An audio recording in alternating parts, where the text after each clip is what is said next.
തട്ടേ കയറുമ്പോൾ നമ്മളൊരു ഗുരു എന്നുള്ള നിലയ്ക്ക് നമ്മൾ പറഞ്ഞു കൊടുക്കണമല്ലോ. കുട്ടി അല്ലെങ്കിൽ ഒരുപാട് പ്രതീക്ഷിച്ചു പോകും. കാശ് വാങ്ങി അവരെ പരിശീലിപ്പിക്കല്, കാശ് വാങ്ങാതെ അവിടെ കാശ് വാങ്ങി പോക്കറ്റ് വെച്ചിട്ട് ഇങ്ങനെയാണോ ചെയ്യേണ്ടത്? ഇയാള് നാട്യശാസ്ത്രം ബുക്ക് വായിച്ചിട്ടുണ്ടാ ഇയാള്? പട്ടിയുടെ വാലിലും ഭരതനാട്യപ്പോ കറുത്തൊരു കുട്ടിക്ക് ഈ ഡാൻസ് കളിക്കാനോ മത്സരത്തിൽ പങ്കെടുക്കാനോ അവകാശമുണ്ടോ? എന്താ കറുത്ത കുട്ടിക്ക്? ഒരു കറുത്തൊരു കുട്ടിക്ക് ഈ മോഹിനിയാട്ടം പഠിച്ച് മത്സരത്തിൽ പങ്കെടുക്കാനോ താങ്കളുടെ അഭിപ്രായ പ്രകാരം? അല്ല, അഭിപ്രായ പ്രകാരം ഞാൻ നേരത്തെ പറഞ്ഞ പോലെ മേക്കപ്പ് ചെയ്ത് വൃത്തിയാക്കുന്ന കുറെ പയ്യന്മാർ ഇറങ്ങിയിട്ടുണ്ട്. അപ്പൊ അങ്ങനെ വരുമ്പോ ആ കുട്ടി നല്ലപോലെ കളിക്കുന്ന ഒരു കുട്ടിയാണെങ്കിൽ ചിലപ്പോ കിട്ടുമായിരിക്കും. അങ്ങനെയുള്ള കുട്ടിക്ക് ഈ കല പഠിച്ച് മത്സരത്തിൽ പങ്കെടുക്കാൻ താങ്കൾ പറയുന്ന പ്രകാരമാണെങ്കിൽ യോഗ്യതയുണ്ടോ?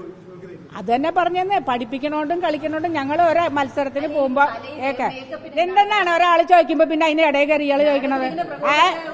അതന്നെ അദ്ദേഹം ചോദിക്കല്ലേ അപ്പൊ അതിന്റെ ആൻസർ പറയട്ടെ. അതിന് മുമ്പ് നിങ്ങൾ എന്തിനാ ചോദിക്കുന്നത്? അപ്പൊ ആ കുട്ടി കളിക്കുമ്പോ ഞാൻ പറയാറുണ്ട്, സൗന്ദര്യ മത്സരത്തിന് സൗന്ദര്യത്തിന് മോളെ ഒരു കോളമുണ്ട്, അതിനകത്ത് ഇന്നാണ് മേക്കപ്പിന് വിളിച്ചോ, മനസ്സിലായില്ലേ? അത് പൈസ കൂടുതലാണ്. അല്ല, സാധാരണക്കാരെ വിളിക്കുമ്പോൾ ഇത്തിരി സൗന്ദര്യമുള്ള ഒരു കുട്ടിയാണ് കളിക്കണമെങ്കിൽ അതിന്റെ രീതിയിൽ മേക്കപ്പ് ചെയ്യുന്നവരും ഉണ്ട്. അപ്പൊ പഠിക്കണോണ്ട് എന്ത് കുഴപ്പം? അതായത് മേഡം, ഈ കറുത്ത കുട്ടികൾ പരിശീലനത്തിൽ വരുമ്പോൾ അവരെ കാശ് വാങ്ങി പരിശീലനം കൊടുക്കുന്നതിന് കുഴപ്പമില്ല, അവർ പിന്നെ തട്ടേ കയറുന്നതാണ് പ്രശ്നം അല്ലേ?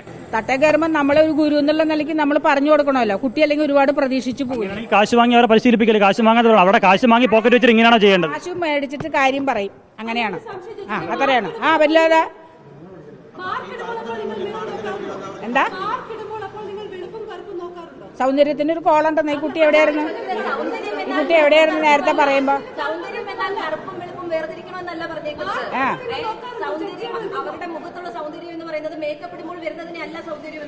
പിന്നല്ലാതെ എങ്ങനെയാ?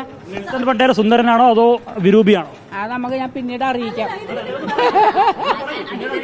ഞാന് റിപ്പോർട്ടറെ അറിയിക്കാം. അതന്നെ അത് ഇയാളെ അറിയിക്കാടോ.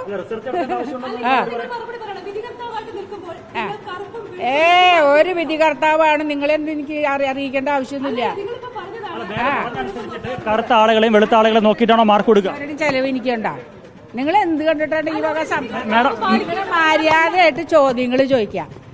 ഞാനൊരു സാരി സംസാരിച്ചു, ഞാൻ ഒരു വ്യക്തിയെ കുറിച്ചോ ഒരു ജാതി മതം ഒന്നും പറഞ്ഞിട്ടില്ല. ഞാൻ പറയട്ടെ, ഇതെല്ലാം സംസാരിച്ച് അതിനെക്കുറിച്ച് സംസാരിക്കാം. അതിന് എന്റെ സൗന്ദര്യത്തിനെ കുറിച്ച് മറ്റേ നിങ്ങൾ അങ്ങനെ ചെയ്തോ ഇങ്ങനെ ചെയ്തോ നിങ്ങൾക്ക് എന്ത് ആരാ? എനിക്ക് നാട്യശാസ്ത്രത്തിലുണ്ട്. അതാണ് ഞാൻ പഠിക്കാണ്ടെന്ന് പറഞ്ഞില്ലേ ഞാൻ ചോദിക്കട്ടെ, കറുപ്പും ഇയാള് നാട്യശാസ്ത്രം ബുക്ക് വായിച്ചിട്ടുണ്ടാ ഇയാള്?